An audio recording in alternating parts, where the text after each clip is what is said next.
예, 간략한 취임식을 하고 야당 대표 만나고 총리, 비서실장, 국정원장, 경호실장 임명하고 일자리위원회 설립에 서명까지 했습니다. 단 하루 만에 이루어졌습니다. 속전속결입니다.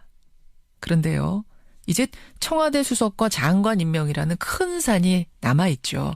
특히 인사청문회를 통과해야 하는 총리와 장관의 경우에는 야당의 공조가 필수입니다. 그게 협치의 첫 시험대가 될 것 같습니다. 그래서 아마 이분이 상당히 신중하게 대통령과 머리를 맞대고 고민하고 계실 것 같은데요.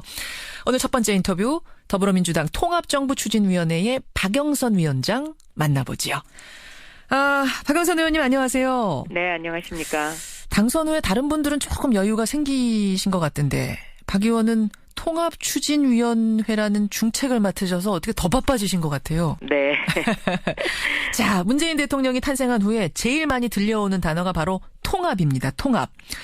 아마 어제 그 이낙연 총리 내정도 이 통합을 고려한 인사로 아는데 이게 맞죠?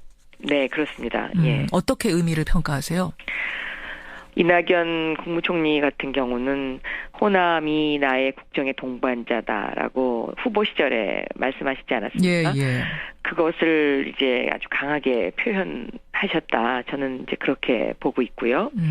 임종석 비서실장의 경우에는 예. 청와대가 그동안에 그 비서실장이 왕실장으로 불리면서 장관 위에 군림을 해왔었는데 그렇죠. 이 군림하는 청와대의 모습을 혁신하는 청와대, 젊은 청와대로 완전히 바꾸겠다는 의지의 표현이다. 어허. 그래서 그 대통령께서 청와대의 그 참모들과 격의 없이 토론하고 예. 그리고 과거에는 수석들이 장관들한테 이래라 저래라 하면서 청와대가 모든 인사를 다 하지 않았습니까? 예. 그런데 이제는 그렇게 안 하고 대통령께서는 장관을 상대 직접 하시고 예. 장관에게 자율권을 주되 또 책임도 묻겠다는 그러한 의지의 표현으로 저는 해석하고 있습니다. 왕 실장이 아니라 이제는 영 실장이 됐다. 뭐 이런 얘기들을 하던데요. 네. 그래. 일단 빨리빨리 장관들 임명하고 내각을 꾸려야 본격적인 일들이 시작이 될 텐데, 근데 이 절차를 보면은 총리가 장관을 제청해서 대통령이 지명을 하는 이런 식이 되는 거죠, 절차상은. 그렇습니다. 그 정식 절차를 거치려면 지금 아마 좀 시간이 많이 소요될 것으로 보입니다. 예. 전 지금 뭐 질문을 드리려고 했냐면, 네. 이낙연 총리 내정자가 국회 인준을 빨리 못 받으면, 그러니까 인사청문회 빨리 통과 못하면 장관 제청권은 황교안 총리가 행사를 해야 되는 이런 상황이 벌어지는 게 아닌가. 지금 이게 어떻게 되는 건가 궁금해서요. 형식적으로는 그렇죠. 그렇죠. 그래서 지금 제일 큰 과제가 이낙연 국무총리를 국회에서 빨리 이제 인준을 해주는 문제가 제일 급하다고 저는 보고 있고요. 예. 만약에 장관 임명이 많이 늦어진다. 예. 그렇다면은 그 형식을 뛰어넘을 수밖에 없지 않나 이제 그런 생각도 들긴 합니다만은 예. 그러나 대통령께서는 원칙을 중시하시는 분이기 때문에 그래서 그것을 지켜주시려고 굉장히 노력하실 거다 저는 그렇게 생각합니다. 장관을 한두 끝도 없이 비워놓을 수는 없으니까. 그렇습니다. 예, 그 경우에는 이제 황교안 총리의 제청권도 생각을 할 수밖에 없는 상황. 그러니까 빨리 좀 통과시켜달라 이 말씀이신 거죠? 새로운 대통령을 뽑고 국민들이 굉장히 좋아하시는데요. 예. 이 허니문 기간이라는 것도 또 있지 않습니까? 그래서 초반부에 지금 이 대한민국이 처해 있는 절대 위기를 절대의 기회 또 그렇게 바꿔주는 어떤 힘 그런 것을 국회가 보여주는 것도 저는 새로운 대한민국으로 가는 하나의 길이다. 저는 그렇게 생각을 합니다. 얘기가 나왔으니 말입니다만 협치 통합을 위해서 정파와 계파 초월해서 모시겠다. 이게 이제 문 대통령 입장이기도 하고 박영선 통합추진위원장 입장이기도 하시죠. 네네. 예, 정치인들이 다른 때보다 많이 입각할 것 같다. 이런 말씀도 박 위원장이 하셨네요. 네, 제가 질문이 있길래 답변을 그렇게 했습니다. 네. 그러면 혹시 그 내각의 장관으로 다른 당 야당 인사도 참여할 수 있는 겁니까? 거기도 문이 열려 있는 겁니까? 그렇다고 생각합니다. 왜냐하면 후보 시절에도 이 통합정부 문제 때문에 제가 한 두 차례 보고를 드린 적이 있는데요. 예. 그때 대통령이 직접 이렇게 말씀하셨습니다. 어떻게요? 합리적 진보 예. 그리고 개혁적 보수 예. 요렇게 말씀을 하셨고요. 그 합리적 진보 개혁적 보수에 해당하는 사람과 함께 일을 하겠다. 그리고 정의를 추구하는 가치가 같은 사람은 당적과 상관없이 일하겠다라는 게 대통령의 직접 워딩이었습니다. 네. 그래요. 네네. 아니 근데 제가 이 부분에 관심이 가는 이유는 야당의 정치인이 장관으로 임명되는 거 이거는 아주 이례적이고 아주 파격적인 얘기이기 때문에 그냥 이론상 아이디어 차원에서 얘기할 수는 있지만 이게 진짜 현실적으로 뭐가 논의가 되고 있는 건가? 누구한테 제안을 하신 건가? 이게 궁금해서요. 아니면 그냥 아이디어 차원인 건지. 그것까지는 제가 잘 모릅니다. 저는 어떤 사람을 했으면 좋겠다 이런 일을 한 게 아니고요. 물론 그렇긴 통합정부 합니다만. 추진위원회는 원칙과 가치, 철학에 관한 것을 제안을 했었기 때문에 예. 그것까지는 잘 모르겠습니다만은 대통령의 그 깊은 마음 속에는요. 예. 그 대한민국 통합 드림팀을 만들겠다는 간절한 염원이 있으시더라고요. 그래서 아마 뭔가 마음속에 두고 계신 분은 있다라고 저는 생각합니다. 그렇군요. 네. 그렇군요. 국민의당, 바른정당, 정의당 다 대상입니까? 저는 다 대상이다라고 보고 있습니다. 자유한국당도 혹시 들어갑니까? 자유한국당도 그중에 뭐 예를 들면 탄핵에 동참을 했다든가 예. 정의로운 가치를 추구하는데 동참하신 분은 가능하다라고 저는 보고 있습니다. 아, 그런 분이라면 네. 가치가 통한다라고 보고 거기까지 열어놓겠다. 네네. 알겠습니다. 이 질문은 성립할지 모르겠습니다만 많이들 궁금해하셔서 제가 질문 드릴게요. 대선 기간에 SNS상에서 많이 나오던 얘기가 뭐냐면 정의당의 심상정 후보를 어떤 협치의 상징으로 노동부 장관으로 기용하면 어떻겠느냐 이런 네. 얘기들 아시죠? 네네. 제가 심상정 대표 의중하고는 전혀 상관없이 제가 그냥 질문 드립니다. 어떤가요?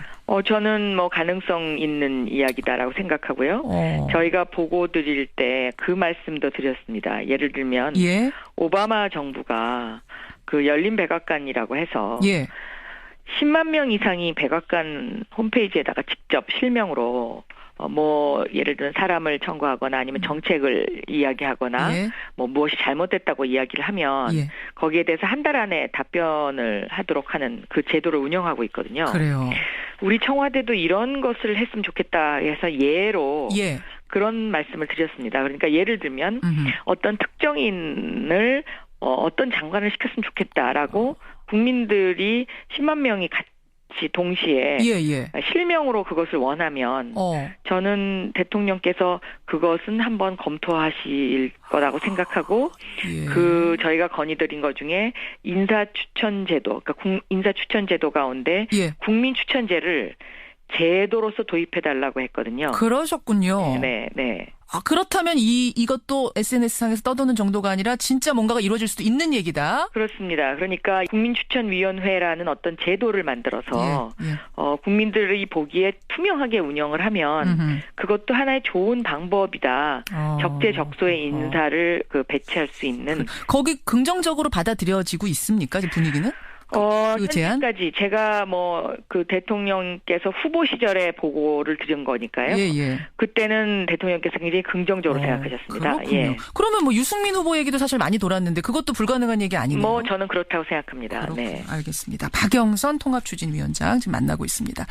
인사 얘기가 나온 김에 조금만 더 해보죠. 어제 오후에 큰 화제가 됐던 인물이 조국 교수입니다. 예. 민정수석에 내정이 됐다. 이런 보도가 나오다가 오후 그 조금 뒤에는 유력한 후보자 2명 중에 1명이다. 이렇게 바뀌긴 했습니다만 화제가 됐던 이유는 이분은 줄곧 법학자였습니다. 그러니까 검찰이나 국정원이나 법원 같은 현장 출신이 아니라는 점. 기존의 민정수석을 우리가 떠올려 보면은 대부분이 현장 출신이었죠. 그냥 그쪽 조직을 잘 알아야 되니까. 어떻게 보세요? 저는 어제 그 보수 언론에 있는 분의 그 워딩을 그냥 좀 활용하고 싶은데요. 예. 이렇게 얘기하시더라고요. 만약에 조국 교수가 민정수석에 내정이 된다면 그 조국 교수를 민정수석으로 임명했다는 그것 하나 자체가 개혁의 상징 아니냐. 그렇게 긍정적으로 보고 계시던데요. 개혁의 상징. 네네. 그러니까 더 이상 검찰 장악하고 국정원 장악하는 청와대가 되지 않겠다라는 의지의 표명. 예. 그렇군요. 검찰 개혁을 조국 교수, 조국 민정수석이 진두지휘할 것이다. 아주 과감하게 할 거다라는 얘기 나오던데 이것도 맞나요? 개혁의 이정표를 내세우는 거는 맞는데요. 예. 민정수석이 검찰 인사에 관여하지 않는 것. 예. 그거 하나만으로도 저는 굉장한 개혁이다라고 보고 있습니다. 아하. 지금까지의 검찰 인사는 예. 청와대에서 모든 것을 다 했거든요. 그렇죠. 그래서 검찰이 마치 청와대의 충견과 같은 그런 그 정의를 추구하는 것이 아니라 권력을 추구하고 강한 자에게 약해 왔었는데, 저는 민정수석이 그런 어떤 검찰의 인사를 직접 지휘하지 않는다는 그 한 가지 사실만으로도 정치 검찰이 아닌 건강한 검사들에게 예. 희망을 주지 않을까, 그렇게 생각합니다. 그렇게 보세요. 법무부 장관의 역할이 큽니다. 검찰 개혁, 모든 대선 후보들이 똑같이 얘기했던 부분이고, 결국 이 개혁을 중심을 잡고 해나가야 될 사람이 법무부 장관인데, 박영선 위원장도 하마평에 오르시더라고요. 그거는 그냥 언론에서 제가 법사위원장도 하고 법사위에 오래 있었으니까. 워낙 해박하시니까요, 그쪽으로. 제안 받으셨어요? 아직 그런 단계에는 이르지 않았을 겁니다. 그 어떤 장관 인사와 관련해서는 대통령께서 마음에 두고 계신 분은 있으시겠지만 아직 그런 때는 아니죠. 네. 제안이 만약 온다면? 저는 그런 어떤 능력을 갖고 있다고 생각하지는 않습니다. 그건 겸손의 이제 말씀이실 테고. 제안이 온다면 그럼 고민은 해보시겠습니까? 아니, 그런 이야기를 오늘 하는 것은 답은 안 하실 줄 알았습니다만 네. 워낙 하마평에 오르셔서 제가 당사자께 질문해봤고, 아무튼 새 정부의 기대가 크고요. 통합추진위원장, 통합이라는 막중한 임무를 맡으셨기 때문에 박영선 의원에게 거는 기대도 큽니다. 앞으로 잘 지켜보겠습니다. 네. 고맙습니다. 감사합니다. 박영선 더불어민주당 통합추진위원장이었습니다. 안녕하십니까. 당선 후에 다른 분들은 조금 여유가 생기신 것 같던데, 박 의원은 통합추진위원회라는 중책을 맡으셔서 어떻게 더 바빠지신 것 같아요. 네. 자, 문재인 대통령이 탄생한 후에 제일 많이 들려오는 단어가 바로 통합입니다. 통합. 아마 어제 그 이낙연 총리 내정도 이 통합을 고려한 인사로 아는데 이게 맞죠? 네, 그렇습니다. 예. 어떻게 의미를 평가하세요? 이낙연 국무총리 같은 경우는 호남이 나의 국정의 동반자다라고 후보 시절에 말씀하시지 않았습니까? 예. 그것을 이제 아주 강하게 표현하셨다. 저는 이제 그렇게 보고 있고요. 임종석 비서실장의 경우에는 청와대가 그동안에 장관들 임명하고 내각을 꾸려야 본격적인 일들이 시작이 될 텐데, 근데 이 절차를 보면은 총리가 장관을 제청해서 대통령이 지명을 하는 이런 식이 되는 거죠, 절차상은. 그렇습니다. 그 정식 절차를 거치려면 지금 아마 좀 시간이 많이 소요될 것으로 보입니다. 예. 전 지금 뭐 질문을 드리려고 했냐면, 이낙연 총리 내정자가 국회 인준을 빨리 못 받으면, 그러니까 인사청문회 빨리 통과 못하면 장관 제청권은 황교안 총리가 행사를 해야 되는 이런 상황이 벌어지는 게 아닌가. 지금 이게 어떻게 되는 건가 궁금해서요. 형식적으로는 그렇죠. 그래서 지금 제일 큰 과제가 이낙연 국무총리를 국회에서 빨리 이제 인준을 해주는 문제가 제일 급하다고 저는 보고 있고요. 예. 만약에 장관. 간략한 취임식을 하고 야당 대표 만나고 총리, 비서실장, 국정원장, 경호실장 임명하고 일자리위원회 설립에 서명까지 했습니다. 단 하루 만에 이루어졌습니다. 속전속결입니다. 그런데요, 이제 청와대 수석과 장관 임명이라는 큰 산이 남아있죠. 특히 인사청문회를 통과해야 하는 총리와 장관의 경우에는 야당의 공조가 필수입니다. 그게 협치의 첫 시험대가 될 것 같습니다. 그래서 아마 이분이 상당히 신중하게 대통령과 머리를 맞대고 고민하고 계실 것 같은데요. 오늘 첫 번째 인터뷰, 더불어민주당 통합정부추진위원회의 박영선 위원장 만나보지요. 박영선 의원님 안녕하세요. 네. 그 비서실장이 왕 실장으로 불리면서 장관 위에 군림을 해왔었는데, 그렇죠. 이 군림하는 청와대의 모습을 혁신하는 청와대, 젊은 청와대로 완전히 바꾸겠다는 의지의 표현이다. 어허. 그래서 그 대통령께서 청와대의 그 참모들과 격이 없이 토론하고, 그리고 과거에는 수석들이 장관들한테 이래라 저래라 하면서 청와대가 모든 인사를 다 하지 않았습니까? 그런데 이제는 그렇게 안 하고 대통령께서는 장관을 상대 직접 하시고 장관에게 자율권을 주되 또 책임도 묻겠다는 그러한 의지의 표현으로 저는 해석하고 있습니다. 왕 실장이 아니라 이제는 영 실장이 됐다. 이런 얘기들을 하던데요. 그래.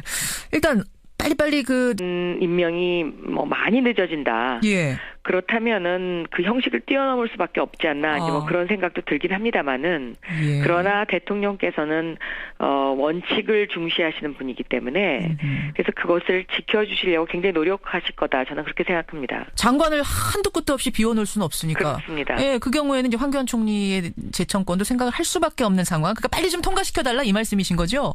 새로운 대통령을 뽑고 국민들이 굉장히 좋아하시는데요. 예.